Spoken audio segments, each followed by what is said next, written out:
of our First Lady, Mama Ngina Kenyatta. Maybe it was kept. The letter was read openly to him. He was told by the DC that, Mr. Kenyatta, Jomo Kenyatta, you have been released. But bear in mind, you are still under house arrest even now. This is a warrant of house arrest that you should not leave Gatundu and go to visit any other area. You are supposed to be in Gatundu for 6 months and should not leave this place to another place. If you happen to be found outside Gatundu, you will be arrested, you will be charged, you will be taken back to prison for 6 months. Then he received that letter. He did fold it and put it into the pocket. I think that letter, I don't know, but I'm sure Mama Ngina is aware that is what happened. And maybe the letter is still in possession of his Jomo Kenyatta's confidential documents. From there, we had to stay. When he finished, Jomo Kenyatta finished 6 months without moving out from Gatundu. He started going out from Gatundu. He had an office in Nairobi. Just before you go to this building which is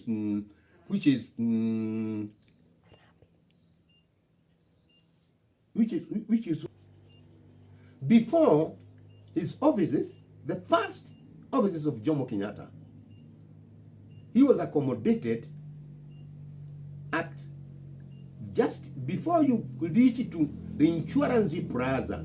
You had to go two blocks. He was at the first floor of that first block, whereby he had an office there with Mr.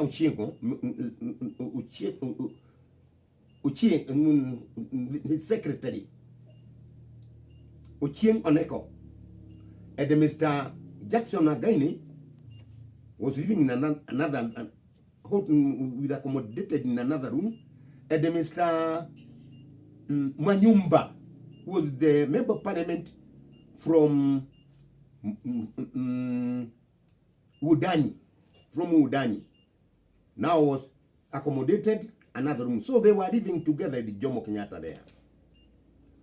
Now, it was the time for Jomo Kenyatta to have the first political meeting in Kenya, which political meeting was held at Nairobi City Stadium in 1862, very early, whereby I was part of the General Service Unit officers who were supposed to guard the security of Jomo Kenyatta and his friends who had come from outside to recognize his release from the prison. When he came, he was put on an open police Land Rover together with Mr. Julius Kabaraga Nyerere. There was a politician from Uganda who was known as Joseph Kiwanuka. There was no Obote at that particular time. Obote was known. There was Mr. Joseph Kiwanuka, who came to appreciate his release. We had Mr. Kauda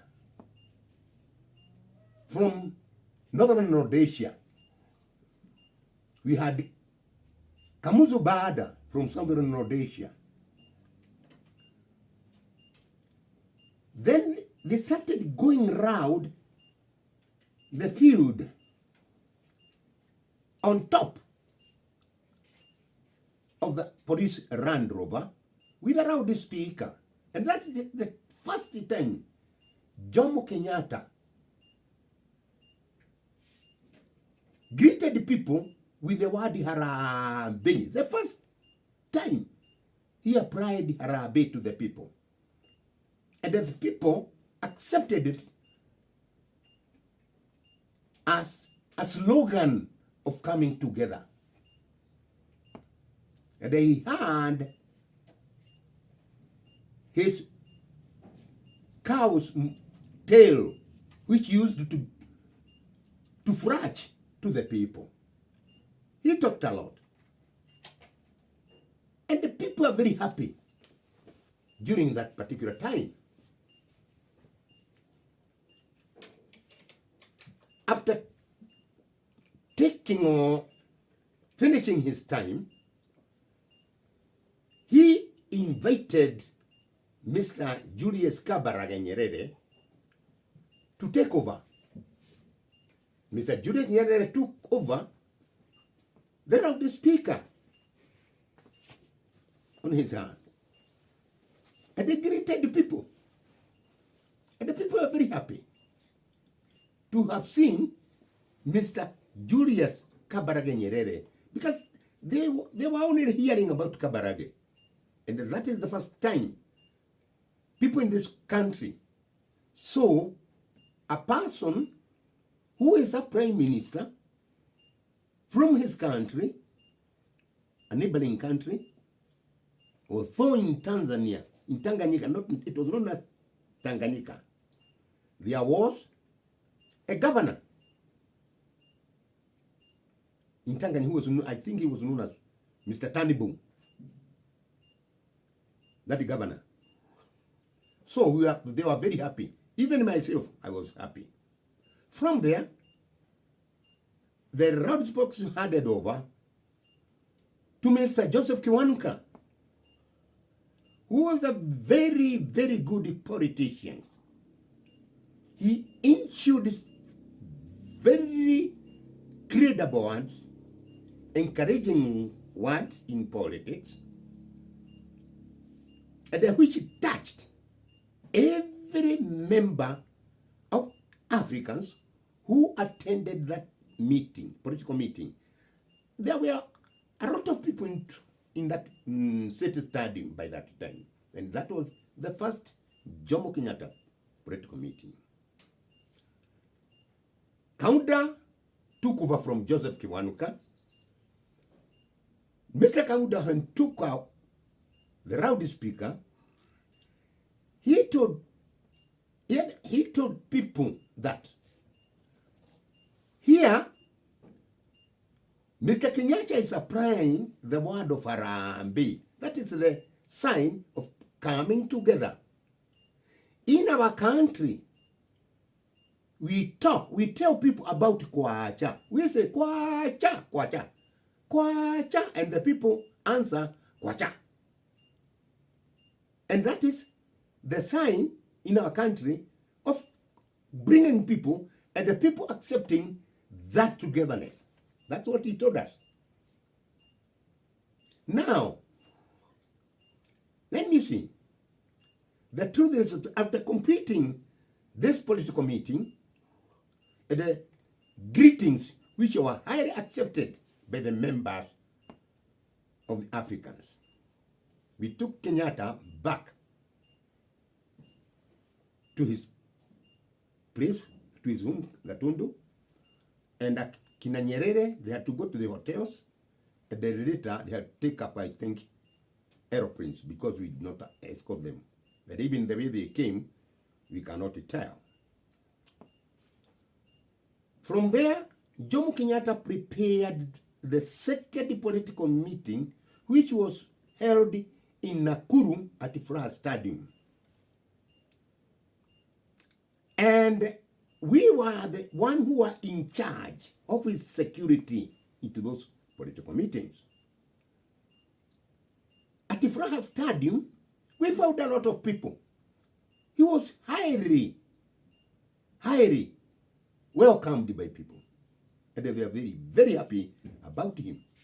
When we finished the political meeting, we had to bring him back under very tight security, whereby I was amongst and a part of those officers, GSU, General Service officers. My number was 13123.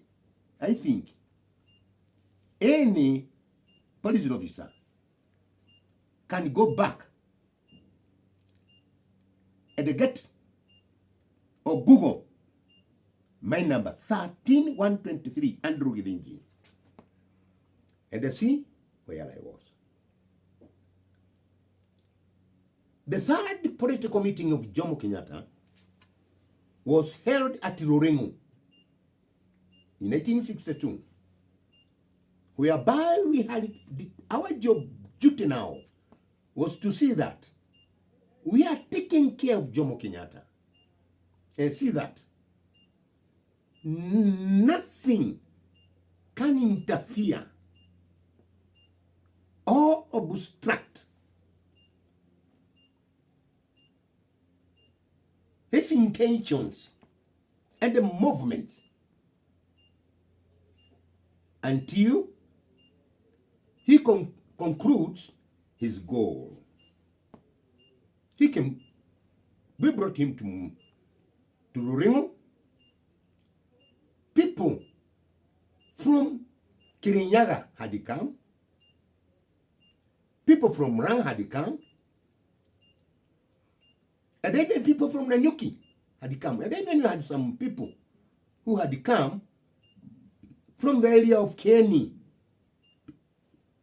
Because by that time, Africans were working in the large farms of British farmers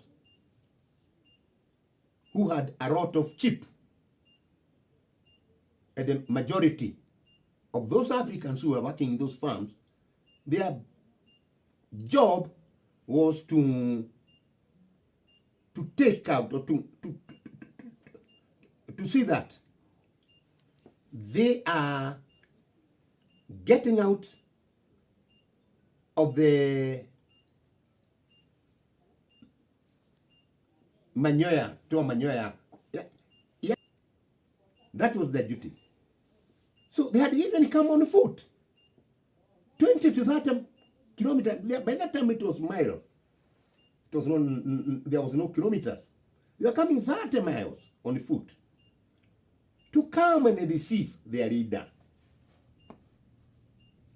After finishing